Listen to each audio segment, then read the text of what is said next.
नमस्कार मित्रांनो, TRC मराठीमध्ये तुमचं सर्वांचं स्वागत. तर मित्रांनो, प्रसाद लिमये हा टीव्ही विश्वातील लोकप्रिय अभिनेता असून त्यानं गाजलेल्या मालिकांमध्ये काम केलं आहे. प्रसादने देवयानी, नकळत सारे घडले यासारख्या मालिकांमध्ये भूमिका साकारल्या आहेत.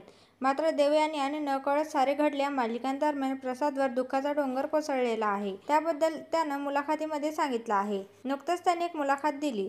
प्रसाद लिमये म्हणाला की मी 11ला आलो मुंबईमध्ये. माझं काम चालू झालं 12मध्ये आणि मी देवयानी ही मालिका करत होतो. 2012च्या एंडिंगला 27 डिसेंबरला माझं शूट संपलं. मला बाबांचा फोन आला. आनंद अभ्यंकर यांचा अपघात झाला. लक्ष्मी केशव कुलदैवत आहे. तेव्हा बाबा मला म्हणाले आपण जाऊया. माझे बाबा रेल्वेमध्ये होते, त्यामुळे AC पास मिळत होता. मी त्यांना म्हटलं तुम्ही व्हा पुढे, मी येतो. काय झालं कसं झालं माहीत नाही. त्यावेळेस नेमके ते बसने गेले. 29ला रात्री ते निघाले. 30ला मला बहिणीचा फोन आला. आई खूप रडते, बाबांना ॲडमिट केले. मी म्हटलं का हे कसं झालं. आईने मला सांगितलं बाबांना हार्ट अटॅक आला. 2012मधली ही गोष्ट आहे. तेव्हा माझं करिअर सुरू झालं होतं.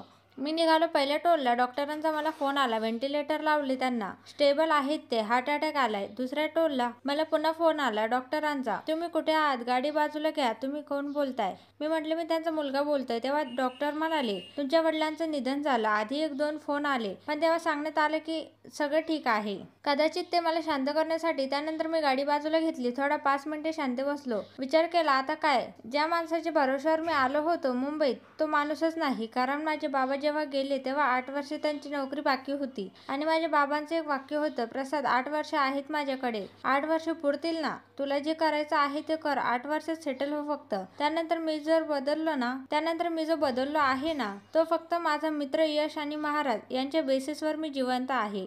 नाहीतर सगळं संपलं होतं. आईच्या मृत्यूबद्दल सांगताना प्रसाद म्हणाला की त्यानंतर मी पुन्हा आईसाठी पुण्याला गेलो. माझ्याकडे काहीच पर्याय नव्हता. 2016मध्ये नकळत सारे घडले मालिका करणार होतो. तेव्हा पण आईने माझा लुक बघितला होता. माझा टेलिकास्ट 21 नोव्हेंबरला होता. 15 नोव्हेंबरला आई गेली. तेव्हा पण सेम. कसं रिॲक्ट करायचं हे समजत नव्हतं. मला फोन आला चॅनलमधून, तुझ्या तारखा मिळत नाहीयेत अशी कंप्लेंट आहे. तेव्हा मी आईच्या 13व्याला मुंबईत येऊन शूटिंग आणि 14वं एकत्र केलं होतं.